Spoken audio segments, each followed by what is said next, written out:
Please subscribe my YouTube channel and press bell icon to get regularly notification by NK sir.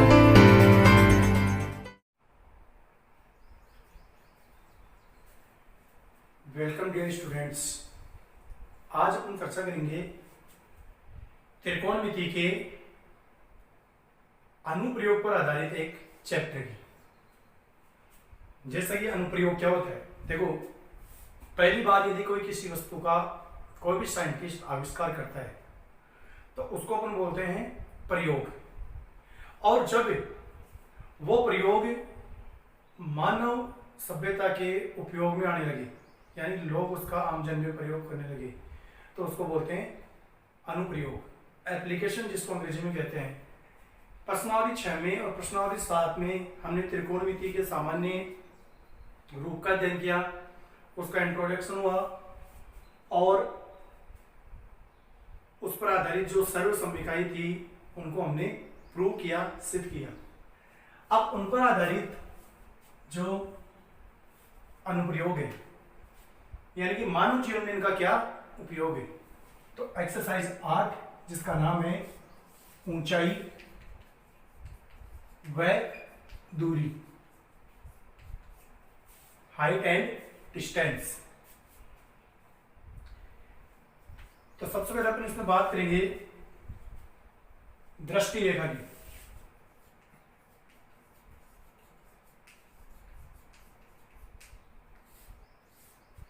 दृष्टि रेखा, इसको अपन बोलते हैं line of site. क्या होती है दृष्टि रेखा?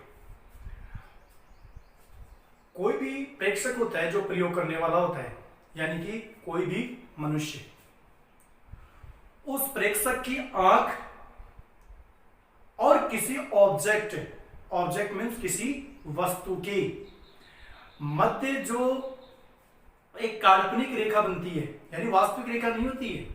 अपन यदि किसी वस्तु को लगातार देखते जाएं तो उस वस्तु के और अपनी आंख के बिटवीन मध्य में जो एक जुड़ाव स्थापित होता है, एक संबंध स्थापित होता है, वो एक रेखा के रूप में होता है। जो रेखा दिखाई नहीं देती, आभासी रेखा के रूप में, उसे अपन बोलते हैं दृष्टि रेखा। यानी क्या होगा, प्रेक्षक की आंख व ऑब्जेक्ट यानी वस्तु के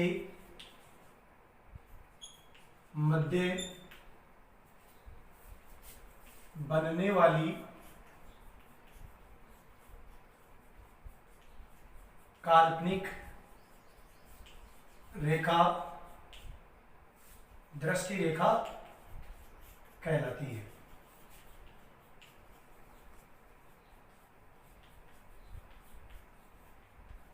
अब देखो, दृष्टि रेखा से अभिप्राय केवल इतना है कि प्रेक्षक की आंख और वस्तु के मध्य।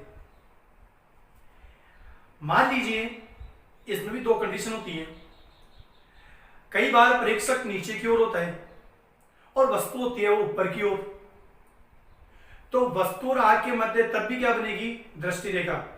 और कई बार वस्तु नीचे की तरफ होती है जबकि प्रेक्षक ऊपर की तरफ, तब भी उस प्रेक्षक की आंख और उस वस्तु के मध्य जो दूरी है उससे दृष्टि रेखा बनेगी। इन दोनों ही कंडीशन में दो प्रकार के एंगल्स का क्रिएशन होता है, दो प्रकार के एंगल्स बनते हैं। कौन कौन से देखो, तो सबसे पहले बात करते हैं अपन angle of elevation. Angle of elevation यानी इसको अपन बोलते हैं उन्नयन, या तो बोल दो इसको उन्नयन कोण, या फिर इसी का दूसरा नाम है उन्नति कोण, या इसी को अपन कहते हैं उनतास कोण।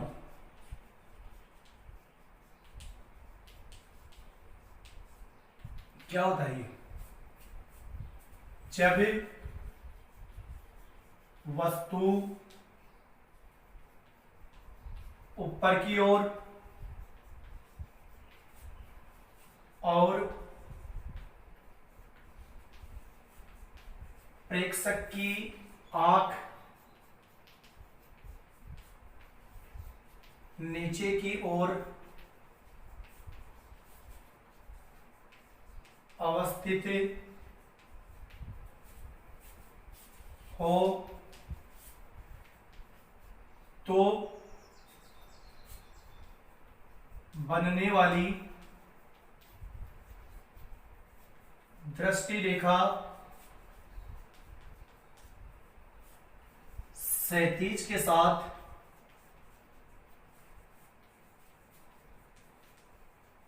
जो कोण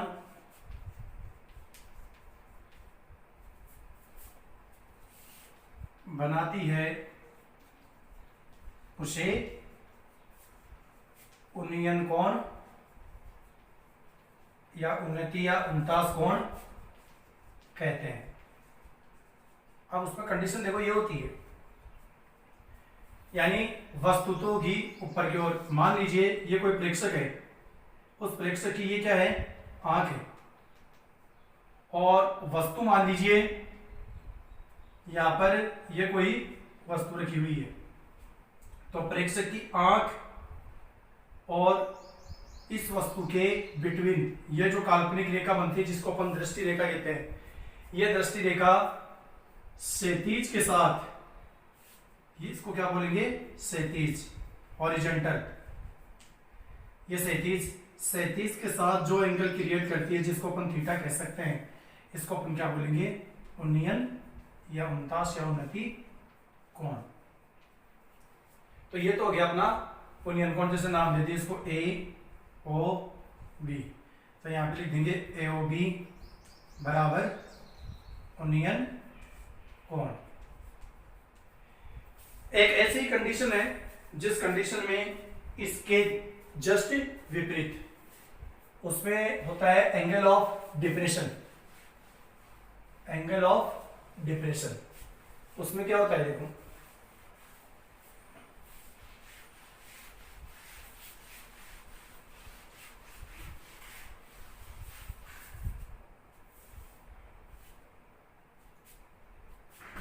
एंगल ऑफ डिप्रेशन, इसको बोलते हैं अपन अवनमन या अवनति कोण। ये कब बनता है, इसके बनने की कहानी ये है कि जब वस्तु कहां हो, नीचे की ओर, और प्रेक्षक कहां हो, ऊपर की ओर। प्रेक्षक ऊपर की ओर होगा तो उसकी आंख भी ऊपर की ओर होगी, तो यहां पे कहेंगे जब वस्तु नीचे की ओर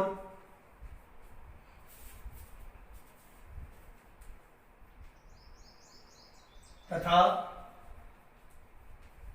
प्रेक्षक की आंख ऊपर की ओर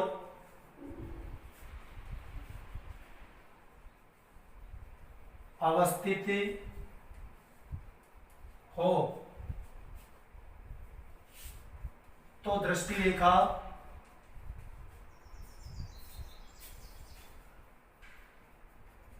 क्षैतिज के साथ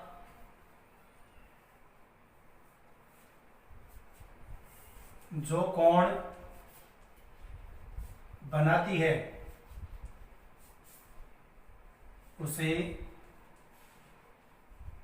अवनमन कोण कहते हैं।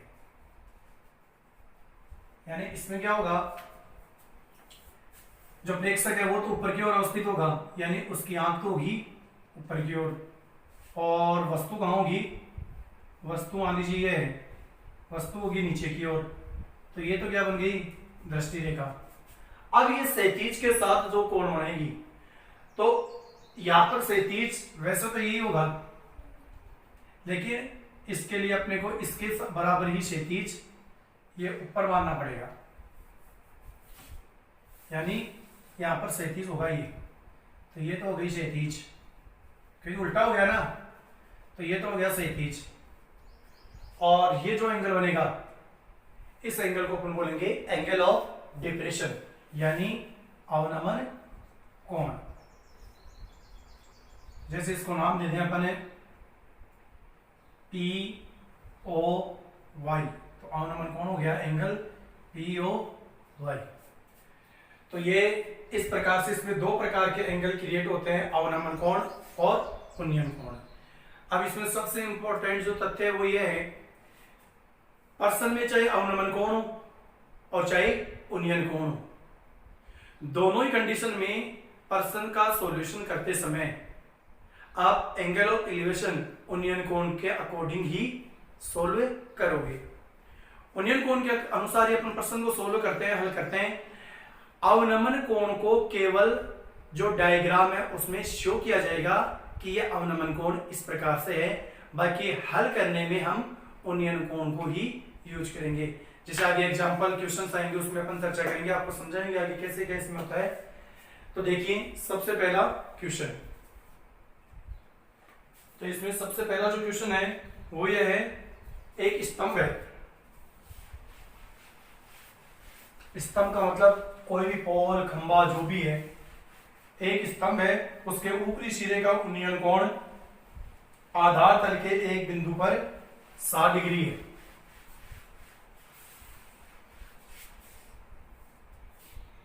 प्रश्न ये है कि एक स्तंभ है, ये मान लीजिए ए भी एक स्तंभ है, इस स्तंभ के ऊपरी शिखर का उन्नयन कोण, स्तंभ का ऊपरी शिखर ए, इस ए शिखर का उन्नयन कोण जमीन पर स्थित एक बिंदु से 60 डिग्री है।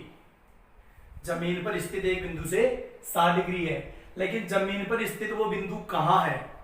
वो बिंदु है इस स्तंभ के आधार से 10√3 मीटर की दूरी पर। आपको पता है ये खंबा है तो ये हवा में तो है नहीं, यहां पर होगी जमीन, तो इसके समांतर मान लीजिए अंदाज से कि ये 10√3 मीटर हो गई, और यहां पर मान लीजिए ये बिंदु सी। तो एक स्तंभ है, उसके शिखर से एक जमीन पर स्थित एक बिंदु से उन्नयन कोण 60 डिग्री है, लेकिन जमीन पर स्थित वो बिंदु उसका पता भी तो होना चाहिए कि वो कहां है। वो बिंदु कहां है? स्तंभ के आधार से 10√3 मीटर की दूरी पर। तो अब ए को सी से मिला करके इस हमने ट्राइंगल को कंप्लीट किया, तो यहां पर कोण कितना बन रहा है? 60 डिग्री। स्तंभ के शिखर से जमीन पर स्थित बिंदु सी से, जो कि आधार इसके आधार से स्तंभ के आधार से 10√3 मीटर की दूरी पर है, कोण कितना है? 60 डिग्री। तो ये कह रहा है स्तंभ की ऊंचाई ज्ञात कीजिए। तो यहां मैं लिखूंगा, माना कि स्तंभ की ऊंचाई, स्तंभ की ऊंचाई को क्या मान लें? जो कि क्या है? ए बी बराबर क्या मान लिया? h metre. स्तंभ की ऊंचाई कितनी हो गई? h metre. अब देखिए ये एक समकोण त्रिभुज है एबीसी, स्तंभ एकदम परपेंडिकुलर लंबवत खड़ा होता है, और इन प्रश्नों में ज्यादातर समकोण त्रिभुज ही बनता है। और आपको पता भी होना चाहिए कि त्रिकोणमिति में मुख्य रूप से राइट ट्रायंगल यानी समकोण त्रिभुज का ही अध्ययन किया जाता है। तो देखिए समकोण त्रिभुज ए बी सी में क्या होगा? हमेशा त्रिकोणमिति के अनुप्रयोगों में जो भी क्वेश्चन है उनमें 95% क्वेश्चंस में टेन का ही यूज होता है। ज्यादातर जहां भी आप असमंजस कंफ्यूजिंग स्थिति में आओ वहां पर टेन का यूज कर दीजिए। तो यहाँ पर टेन का यूज करने के लिए आपको पता होना चाहिए लाल बटे कक्का से कि टेन बराबर क्या होता है। तो टेन बराबर होता है लंब बटे आधार। तो यहाँ पर ये लंब है और ये आधार है, तो क्या हो जाएगा? टेन थीटा बराबर लंब क्या है? ए बी, आधार क्या है? B C. टेन थीटा का मान कितना है? 60 डिग्री। ए बी का मान कितना है? h, और आधार बी सी कितना है? 10√3। टेन 60 का मान सारणी से देखिए तो कितना आता है? √3 बराबर h/10√3। इसके /1 कर सकते हैं, क्रॉस मल्टीप्लाई करें तो h और ये √3 गुणा हो जाएगा किससे? 10√3 से। ध्यान से देखें तो 10 और √3 ये भी तो किसमें है? गुणा में है। तो h बराबर √3 को √3 से करेंगे तो 3 × 10, तो h बराबर कितना हो जाएगा? 30 मीटर। नीचे लिख देंगे। अतः ये लिखना बहुत जरूरी है। अतः स्तंभ की ऊंचाई, अतः स्तंभ की ऊंचाई बराबर 30 मीटर और यहां लिख दोगे आंसर। ठीक है, तो ये अपना एग्जाम्पल फर्स्ट था, एग्जाम्पल फर्स्ट। अब अपन चर्चा करते हैं एग्जाम्पल सेकंड की। तो देखिए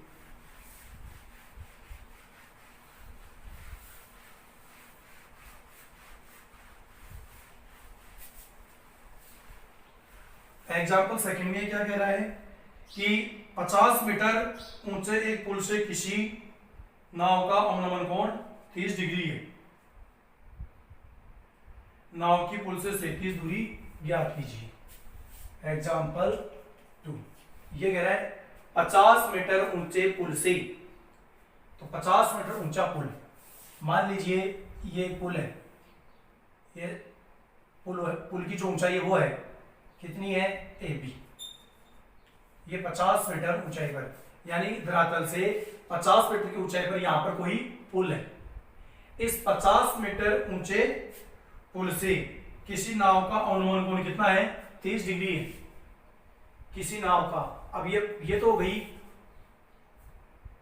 पुल यहां पे बना हुआ है, तो ये जमीन से कितनी हो गई, पुल की ऊंचाई हो गई 50 मीटर, तो यहां तो पानी तो यहीं बहेगा, तो पानी यहां बहेगा। तो मान लीजिए यहां पर C बिंदु पर कोई शिप है यानी जहाज है, ये तो पुल की ऊंचाई होगी, पुल यहां ऊपर बना हुआ है, और ये मान लीजिए C बिंदु पर कोई जहाज है, पानी तो यहीं बहेगा नीचे धरातल पे, तो ये कोई जहाज है। तो 50 मीटर ऊंचे एक पुल है और उस पुल से किसी नाव, उस कोई पुल है और उस पुल से शिखर से किसी जहाज का जो अवनमन कोण है वो कितना है 30 डिग्री है। नाव की पुल से 37 दूरी ज्ञात कीजिए। ये पुल से इस नाव का जो अवनमन कोण है वो कितना है 23 डिग्री। अब देखो जो बात मैंने आपको बताई थी वो सब बात देखिए। मैंने कहा था कि अवनमन कोण यदि प्रश्न में दे दे तो प्रश्न का सॉल्यूशन होगा वो किस प्रकार से होगा, उन नियम के हिसाब से। तो यहां देखिए, यहां आपके सामने जो दिखाई दे रहा है कि पुल से इस जहाज का अवनमन कोण 30 डिग्री है, जबकि यहां पे दिखाई क्या दे रहा है उन्नयन कोण। तो अवनमन कोण को एक तरह से देखें तो चित्र में ये क्या है, लंब या आधार और ये कर्ण। जिस साइड कर्ण की रेखा है उसके शीर्ष बिंदु से डॉटेड लाइन से एक सीधी रेखा खींच दीजिए, क्षैतिज रेखा। तो ये मैंने ये एक क्षैतिज रेखा ड्रॉ कर दी और इस पे वही एंगल शो कीजिए जो यहां पर आपको यूनियन दिखाई दे रहा है 30। तो देखिए ध्यान से, एक तरह से देखा जाए तो ये क्या हो गई जेड की शेप, यानी ये एंगल्स क्या हो गए अल्टरनेटिव एंगल्स, एकांतर कोण हो गए। यानी ये रेखा और ये भी क्षैतिज और ये भी क्षैतिज, ये रेखा और ये रेखा क्या हो गई समांतर रेखाएं, और यहाँ पर सी ये क्या हो गई तिर्यक रेखा। दो समांतर रेखाओं को एक तिर्यक रेखा काटे तो जेड की शेप में, अंग्रेजी के अल्फाबेटिक जेड की शेप में बनने वाले जो कोण होते हैं एकांतर कोण कहलाते हैं, वो आपस में सदैव बराबर होते हैं। तो इस प्रकार से एंगल ऑफ डिप्रेशन अवनमन कोण को जिधर कर्ण है उस साइड डॉटेड लाइन खींच करके क्षैतिज डॉटेड लाइन खींच करके केवल शो किया जाता है। बस केवल इतना ही काम है इसका, हल करने में केवल किसका यूज होगा उन्नयन कोण का। तो ये कह रहा है जहाज की पुल से क्षैतिज दूरी ज्ञात कीजिए। प्रश्न यह है कि नाव की पुल से क्षैतिज दूरी ज्ञात करो। नाव या जहाज जो भी है उसकी पुल से, ये पुल से इसकी क्षैतिज दूरी अपने को ज्ञात करनी है, x मान लेते हैं। तो यहां मैं लिखूंगा माना कि नाव की पुल से क्षैतिज दूरी बराबर कितनी है x मीटर। हल करने में आपको पता है यूज किसका होगा उन्नयन कोण के अकॉर्डिंग होगा। तो ये क्या है समकोण त्रिभुज, तो समकोण त्रिभुज ए बी सी में, समकोण त्रिभुज ए बी सी में अगर देखें तो ये लंब और ये आधार, वही टेन का यूज। तो क्या हो जाएगा टेन थीटा बराबर लंब तो क्या हो जाएगा ए बी, आधार क्या हो जाएगा सी बी। टेन थीटा का मान कितना है 30, ए बी का मान कितना है 50, सी बी का मान कितना है ज्ञात करना है x। अब देखिए tan 30 का मान कितना होगा 1/√3 बराबर 50/x। इसको गुणा करें x बराबर 50√3, x बराबर 50 गुणा √3 का मान आपको पता होना चाहिए। √3 का मान होता है 1.73205, लेकिन बहुत इतना 1.732। x बराबर पहले 5 से गुणा कीजिए इसको, 5 दूनी 10 की शून्य की 1, 5 3 15 1, 16 का 4 की 1, 5 7 35 और 1 36 का 4 की 3, 5 1 5 और 3 8। अब 5 की ये 0 है, ये 0 यहाँ पर और आ जाएगी। अब 1 2 3 अंक दाहिनी तरफ से छोड़ करके दशमलव लगा देंगे। x बराबर 86.60 लिख देंगे, बहुत है मीटर, और नीचे ये लाइन लिखना जरूरी है। अतः नाव की पुल से क्षैतिज दूरी, अतः नाव की पुल से क्षैतिज दूरी वो कितनी है 86.60 मीटर। यहाँ पे क्या लिख देंगे आंसर। तो ये था अपना एग्जांपल 2।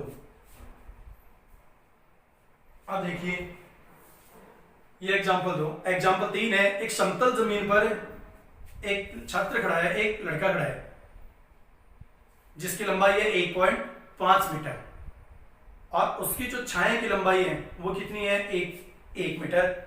तो देखिए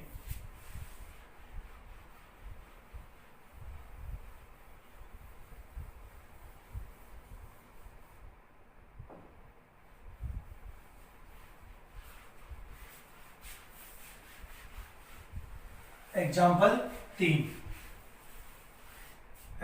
में क्या कह रहा है, एक लड़का है जिसकी ऊंचाई है 1.5 मीटर। मान लीजिए ये ए बी एक लड़का है जिसकी ऊंचाई है 1.5 मीटर। ये समतल जमीन पर खड़ा है, इसकी जमीन पर जो छाया है उस छाया की लंबाई है 1 मीटर। छाया की लंबाई कितनी है 1 मीटर। अब इसको कंप्लीट कीजिए त्रिभुज को ए को सी से मिलाकर। अब देखिए ठीक इसी समय यानी सेम टाइम इसी समय एक मीनार है, उस मीनार की छाया की लंबाई है 5 मीटर। उस मीनार की छाया की लंबाई कितनी है 5 मीटर। इसको मान लीजिए आप पी क्यू। ये तो हो गई मीनार और इसकी ये छाया है मान लीजिए क्यू आर।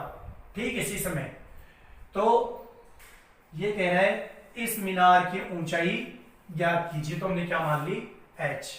माना कि मीनार की ऊंचाई बराबर h मीटर। मीनार की ऊंचाई हमने कितनी मान ली h मीटर। अब देखिए सबसे पहले बात करेंगे अपन समकोण त्रिभुज एबीसी की। समकोण त्रिभुज एबीसी में देखो लंब दिया हुआ है, आधार दिया हुआ है, तो यहां पर यूज किसका होगा टेन का। टेन थीटा बराबर लंब बटे आधार तो ए बी बटा बी सी। टेन थीटा बराबर ए बी का मान कितना है 1.5 और बी सी का कितना है 1। अब थीटा का मान यहाँ पर अपने पास अवेलेबल नहीं है तो थीटा का मान अपन नहीं लिख सकते, तो इसको अपन इक्वेशन फर्स्ट देके छोड़ देंगे। अब अगेन देखो नेक्स्ट जो राइट ट्राइंगल है वो कौन सा है पी क्यू आर। तो यहां लिखेंगे समकोण त्रिभुज पी क्यू आर में यहां भी क्या होगा वही लंब और आधार। तो टेन थीटा बराबर इसमें लंब क्या है पी क्यू और आधार क्या है आर क्यू। तो टेन इसमें भी थीटा का मान ही है, पी क्यू का मान हमने माना है कितना h और क्यू आर का मान कितना है 5। छाया की लंबाई दी हुई है जो आधार ग्रुप में, इसको दे देंगे समीकरण 2। अब देखिए समीकरण 1 व 2 से दोनों ही समीकरणों में क्या है, पहले समीकरण में भी टेन का मान है, दूसरे में भी टेन का मान है। जब ऐसी कंडीशन आती है कि दो समीकरणों की एक एक साइड इक्वल हो, चाहे वो LHS इक्वल हो चाहे RHS इक्वल हो, जैसे मान लीजिए LHS इक्वल है RHS अनइक्वल है, तो उनको जो RHS अनइक्वल है उनको अपन इक्वल कर सकते हैं। और आरएचएस इक्वल और एलएचएस अनइक्वल हो तो उनको भी इक्वल कर सकते हैं। तो यहाँ पर एक समीकरण 1 और 2 से एलएचएस इनकी इक्वल है, तो आरएचएस को अपन इक्वल कर देंगे 8.5/1 बराबर h/5। क्रॉस मल्टीप्लाई करें तो h और ये हो जाएगा 1.5 इंटू 5, तो h बराबर 5 5 25, 5 एकम 5 और 2 7 और 1 छोड़ के दशमलव, और नीचे लिख देंगे अतः मीनार की ऊंचाई, अतः मीनार की ऊंचाई बराबर 7.5 मीटर होगी। ये क्या हो जाएगा इसका आंसर। तो ये था एग्जाम्पल 3। तो अब चर्चा करेंगे अपन एग्जाम्पल 4 की।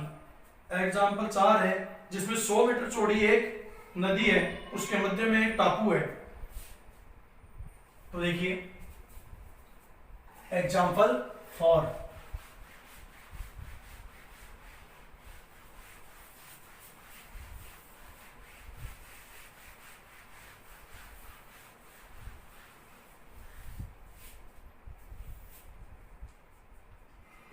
एग्जाम्पल 4 की बात करें, 100 मीटर चौड़ी एक नदी है। तो सबसे पहले तो ये नदी बना लेते हैं अपन। ये 100 मीटर चौड़ी एक नदी है, ये नदी की चौड़ाई को मैंने 100 कर दिया। ये 100 मीटर चौड़ी एक नदी है। अब इस नदी के बीचों बीच एक टापू है और उस टापू पर एक वृक्ष लगा हुआ है। इस नदी के बीचों बीच एक टापू है और इस टापू पर एक ऊंचा वृक्ष लगा हुआ है। नदी के विपरीत किनारों पर दो बिंदु P व Q इस प्रकार है कि P, Q और वृक्ष एक ही रेखा में हो।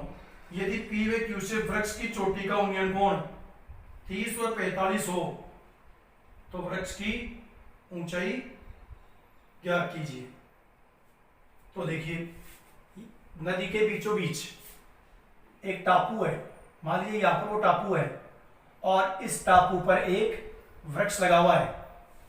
मान लीजिए ये ए बिंदु है और इसको मान लीजिए ओ। ये ओ ए क्या है? एक वृक्ष है। और नदी के जो विपरीत किनारे हैं उनको नाम दिया गया है पी और क्यू। नदी के जो विपरीत किनारे हैं, एक किनारे को नाम पी और दूसरे को क्यू नाम दिया गया है। तो ये कह रहा है कि नदी के विपरीत किनारे जो पी और क्यू है वो इस प्रकार से है कि किनारा पी, क्यू और ये जो वृक्ष है ये तीनों एक ही रेखा पर स्थित है। यानी देखो आप, ये नदी की चौड़ाई ये टोटल 100 मीटर, पी भी इसी पर है, ए भी इसी पर है जहां पर वृक्ष लगा हुआ है जो टापू है, और क्यू भी इसी पर है। यानी पी बिंदु, टापू जहां पे वृक्ष लगा हुआ है और क्यू बिंदु, तीनों क्या है? एक ही रेखा पर अवस्थित है। अब ये कह रहा है कि वृक्ष के शिखर से नदी के विपरीत किनारों के जो उन्नयन कोण है वो कितने हैं? 30 और 45। तो ये वृक्ष का शिखर है और ये नदी का पहला किनारा, इससे एंगल ऑफ एलिवेशन कितना है? 30 डिग्री। ये वृक्ष का शिखर और ये नदी का दूसरा किनारा, इस पर एंगल ऑफ एलिवेशन कितना है? 45 डिग्री। तो ये कह रहा है वृक्ष की ऊंचाई ज्ञात कीजिए। वृक्ष की ऊंचाई क्या होगी? तो इसने वृक्ष की ऊंचाई पूछी है। तो देखिए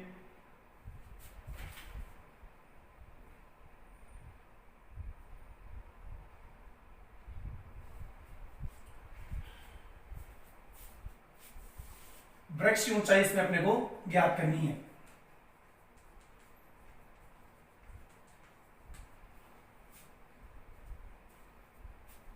तो देखा जाए तो वृक्ष एकदम परपेंडिकुलर होता है।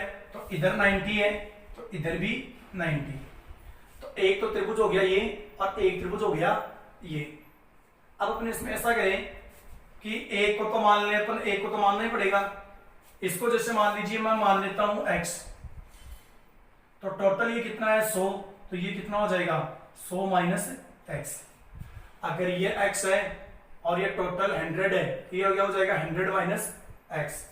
तो देखिए सबसे पहले समकोण त्रिभुज ओ ए पी में, ओ ए पी में क्या हो जाएगा?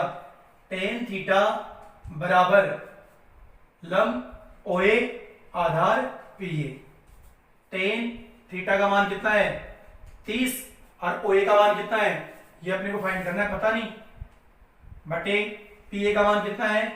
x। tan 30 का मान 1/√3। टेन 30 का मान क्या हो जाएगा 1/√3 बराबर OA का मान है नहीं और x का मान भी अपने पास नहीं है। तो अब अपने यहां से क्या करें, किसका मान निकालें, AO का मान निकाल लो, या फिर अब कॉमन इसमें कौन सा आएगा, OA आएगा, तो OA का ही मान निकाल लो। √3 OA बराबर x और OA बराबर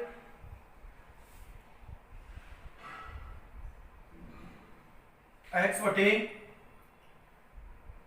√3, इसको दे देंगे अपन समीकरण 1। अब देखिए नेक्स्ट समकोण त्रिभुज,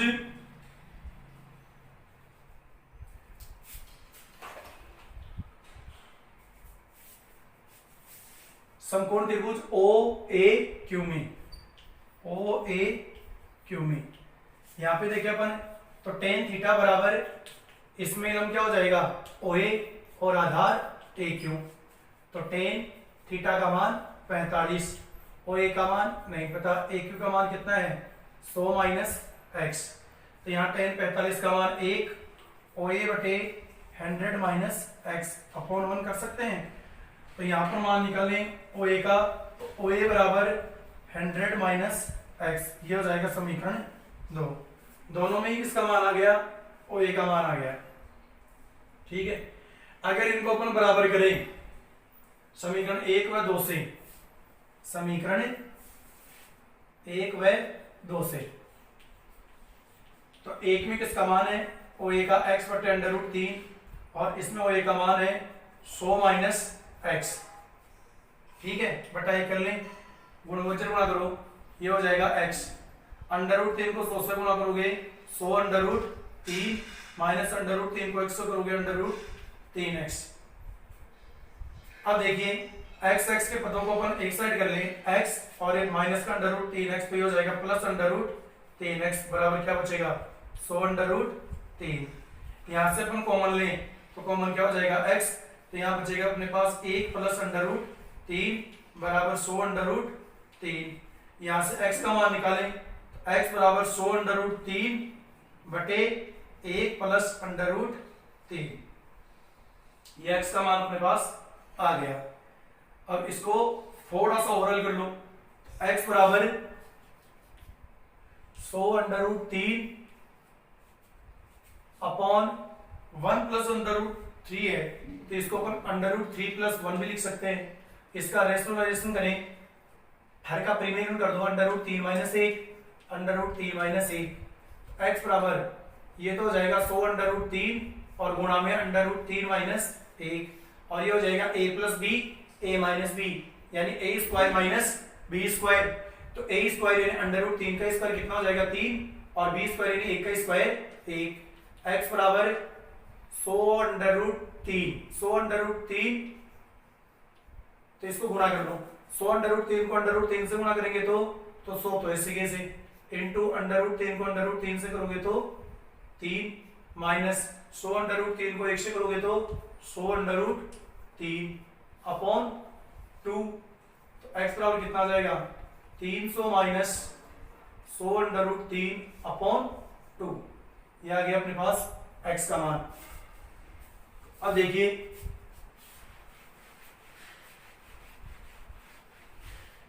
x का मान आ गया। अब इस x के मान में अपन कॉमन लें तो कॉमन क्या आएगा 100, तो x बराबर 100 कॉमन लेके फिर लिखें तो यहाँ पे तो क्या बचेगा 100 का भाग देंगे उसमें तो कितना बचेगा 3, 100 थी 300 और वहां पर 100 से 100 कट जाएगा √3 और नीचे कितना है 2, 2 से इसको काट देंगे 50। x बराबर आ गया अपने पास 50 और ये 3 माइनस इसको लिख सकते हैं √3 का मान 1.732, तो x बराबर 50। अब ये 3 में से 1.732 घटाएंगे तो 3.000 और ये 1.732 कितना बचेगा 8 और ये कितना बचेगा 6 और ये 2 और ये 1, तो अपने पास बचेगा 1.268। अब गुणा करो इसे 5 से तो 5 छठे 40, 5 6 30 4 34, 5 दूनी 10 3 13 और 5 × 5 = 6 और ये 0 लगा देंगे और 3 अंक छोड़ के दशमलव। तो x बराबर आ गया अपने पास 63.40 मीटर। ये आ गया अपने पास x का मान। तो अपने को किसका चाहिए? अपने को चाहिए OA का मान। तो OA का मान लिख दो यहाँ पर समीकरण 2 में x का मान रखने पर, x का मान समीकरण 2 में रखने पर, x का मान समीकरण 2 में रखें तो OA बराबर 100 माइनस x और OA बराबर 100 माइनस x का मान 63.40। तो OA बराबर 100 में से 63.40 घटाएं तो कितना बचेगा? ये 100.00 और इसमें से घटाना है 63.40। तो 0 ये कितना बचेगा? 6 और ये 6 और ये बचेगा 3 और ये 0। तो ये आ जाएगा 36.60 मीटर। यानी वृक्ष की ऊंचाई कितनी होगी? 36.6 मीटर। वृक्ष की ऊंचाई हो जाएगी 36.6 मीटर। तो यहां पे अपन लिख देंगे लास्ट में, अतः वृक्ष की ऊंचाई बराबर 36.60 मीटर या 36.6 मीटर आंसर। इसको एक अन्य तरीके से भी कर सकते हैं जिसमें अपन इन जो PQ है उसमें इन दोनों को जोड़ करके वैसे भी निकाल सकते हैं। तो वो तरीका भी सही है, ये भी सही है। आप दोनों में से जो अच्छा लगे।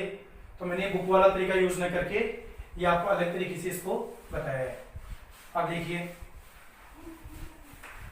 हम देखते हैं अगला एग्जाम्पल 5। एग्जाम्पल 5 क्या है?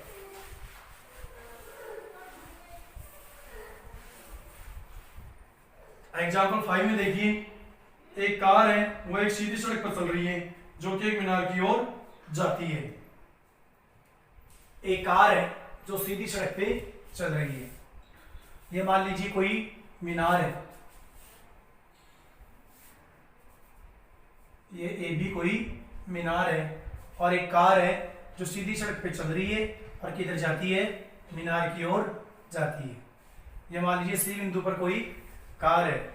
इस प्रकार से AB एक मीनार है और ये C बिंदु पे कोई कार है जो कि एक मीनार की ओर जाती है। आगे कह रहा है मीनार से 500 मीटर की दूरी पर कार के ड्राइवर ने मीनार के शिखर का उन्नयन कोण 30 डिग्री पाया। मीनार से 500 मीटर की दूरी पर ये मीनार और मीनार से मान लीजिए कि ये टोटल कितनी है? 500 मीटर की दूरी है। मीनार से ये टोटल कितनी है? 500 मीटर की दूरी पर। इस दूरी पर कार के ड्राइवर ने मीनार के शिखर का, मीनार का शिखर है और कार यहां पर है तो कार का ड्राइवर भी यहीं पर है, इसका उन्नयन कोण कितना पाया? 30 डिग्री पाया। इसके बाद में क्या हुआ? जैसे ये 30 डिग्री हुआ, 10 सेकंड तक कार को मीनार की ओर चलाने के बाद ड्राइवर ने मीनार के शिखर का उन्नयन कोण 60 डिग्री पाया। 10 सेकंड तक जब ये कार और चली तो मान लीजिए ये कार कहां गई? 10 सेकंड बाद में यहां आ गई। मान लीजिए कार 10 सेकंड बाद में यहां आ गई, तब कार यहां पर आ गई, कार का ड्राइवर भी आ गया। तो अब जो मीनार का शिखर है उससे उन्नयन कोण कितना पाया? 60 डिग्री पाया। तो ये कह रहे हैं कार की चाल ज्ञात कीजिए। तो देखिए प्रश्न को दोबारा समझिए। एक मीनार है AB और उस मीनार की ओर एक कार जा रही है सीधी कार कहां जा रही है? उस मीनार की ओर। तो कार यहां पर है, जिसका ड्राइवर भी यहां है। तो स्टार्टिंग में कार के ड्राइवर ने, जो कि कार वर्तमान में कहां है? मीनार से 500 मीटर की दूरी पर, उसने कार का उन्नयन कोण कितना पाया?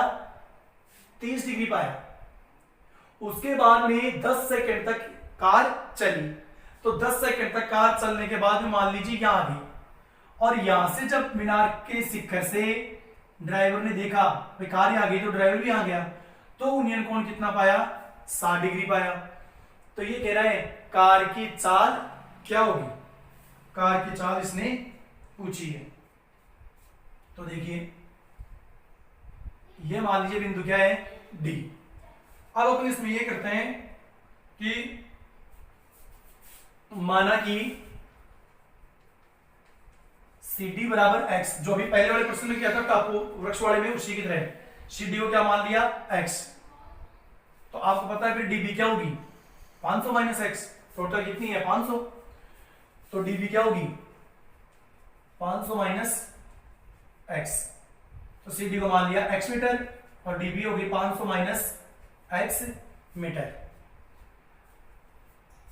मीनार की ऊंचाई है, तो मीनार की ऊंचाई को आप शो करना चाहो तो उसको आप मान सकते हो h मीटर।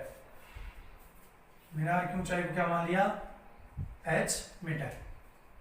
इसने कार की क्या पूछी है स्पीड। अब अपने पास देखो दो त्रिभुज बन गए, एक तो त्रिभुज दो समकोण त्रिभुज। अब देखो इस प्रश्न में एक चीज और ध्यान रखनी है, अपने पास एक समकोण त्रिभुज था ये ABD, ये वाला त्रिभुज समकोण त्रिभुज नहीं है क्योंकि इसमें 90 डिग्री एंगल कहीं पर भी नहीं है।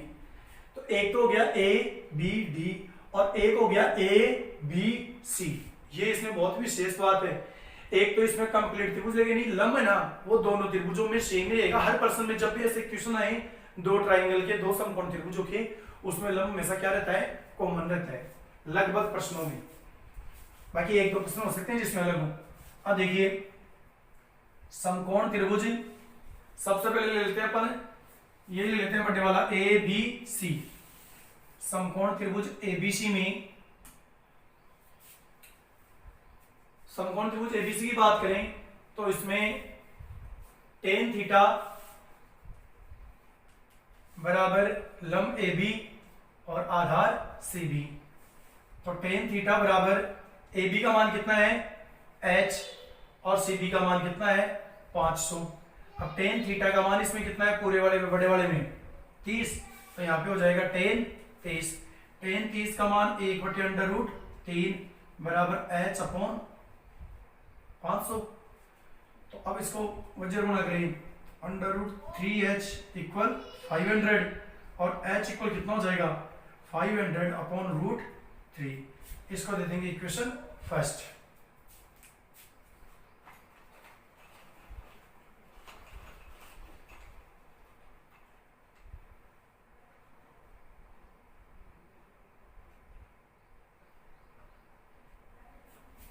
अब देखिए दूसरा त्रिभुज अपने पास समकोण त्रिभुज ABD में tan थीटा बराबर लंब AB आधार DB। इसमें tan थीटा का मान कितना है 60, AB का मान कितना है h और DB का मान कितना हो गया, भाई अभी बताया था कि अगर CDX है इसको x मान लिया था तो dB कितना हो गया 500 माइनस x, तो dB कितना हो गया 500 माइनस x। tan 60 का मान √3, ये h अपॉन 500 माइनस x, इसके जो बटा कर ले ये हो जाएगा h बराबर √3 गुणा में 500 माइनस x। इसको दे देंगे समीकरण 2। अब देखो दोनों इक्वेशन में किसका मान आ गया h का, तो अब इनको क्या करेंगे समीकरण 1 और 2 से दोनों तरह के जो h के मान है उनको बराबर कर देंगे। तो यहां लिखेंगे समीकरण 1 व 2 से क्या हो जाएगा, इसमें h का मान कितना है 500 अपॉन √3 बराबर इसमें h का मान कितना है √3 और गुणा में 500 माइनस x। इसके नीचे बटाई कर सकते हैं, वज्र गुणा करें तो √3 को √3 से करेंगे तो कितना हो जाएगा 3 और ये गुणा में 500 माइनस x और ये 500 को 1 से करेंगे 500, 3 को 500 से करेंगे तो कितना आएगा 1500 माइनस 3 को x से करोगे 3x बराबर 500। अब देखिए 1500 और 500 को इधर लेके आएंगे माइनस के हो जाएंगे, प्लस के इधर आएंगे तो माइनस के बराबर माइनस 3x उधर जाएगा तो प्लस का हो जाएगा। 1500 में से 500 किए तो 1000 बराबर 3x। अब 1000 और ये 3 गुणा में कहा जाएगा भाग में बराबर x, या x बराबर 1000/3। आपको बता दें x बराबर 1000/3 आया। x क्या है ये भी देखिए x है क्या, x से यहां पे लिख सकते हैं अपन x 10 सेकंड में कार द्वारा तय दूरी है। x क्या है, 10 सेकंड में कार द्वारा तय दूरी है। भाई कार 10 सेकंड में शीशे डी तक पहुंची थी, तो x क्या है, 10 सेकंड में कार द्वारा तय दूरी है। तो अब अपन इसको लिख सकते हैं भाई एक तरह से 10 सेकंड में इतनी दूरी तय होती है 1000/3। तो यहां पे लिखेंगे चूंकि 10 सेकंड में कार द्वारा तय दूरी बराबर 1000/3 मीटर। 10 सेकंड में कार द्वारा तय दूरी कितनी है, 1000/3 मीटर। अब देखिए अगर मैं 1 मिनट की बात करूं तो 1 मिनट में सेकंड कितने होते हैं, 60। तो क्या हो जाएगा, 60 सेकंड यानी 1 मिनट में कार द्वारा तय दूरी बराबर क्या हो जाएगा, 1000/3। ये तो है ही।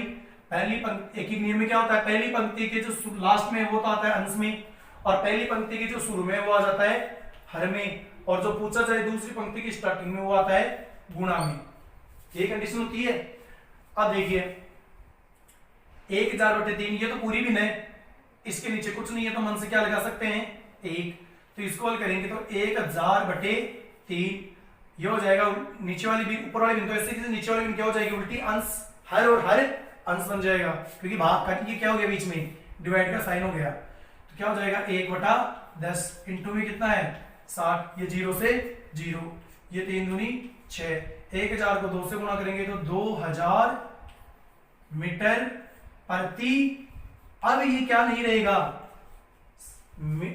सेकंड नहीं रहेगा, क्योंकि हमने 60 सेकंड यानी 1 मिनट से क्या है, तो ये हो जाएगा 2000 मीटर। 2000 मीटर तो हो ही गया, और चूंकि 60 सेकंड का यूज किया है तो प्रति मिनट यानी 1 मिनट में 2000 मीटर।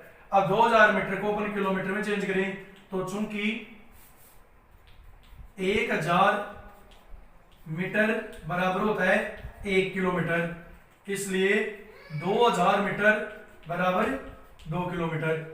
तो ये क्या हो जाएगा 2 किलोमीटर प्रति मिनट, यानी अपन कहें ला फाइनली अतः कार की जो चाल है वो कितनी है, 2000 किलोमीटर प्रति मिनट है।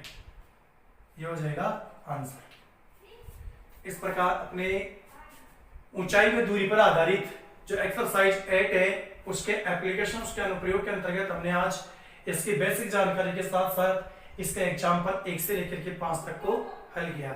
नेक्स्ट जो एग्जाम्पल है इसमें 3 एग्जाम्पल हो रहे हैं 6, 7, 8, उसकी चर्चा हम अगली क्लास में करेंगे, साथ ही एक्सरसाइज के क्वेश्चन भी सॉल्व करेंगे। तब तक के लिए थैंक यू।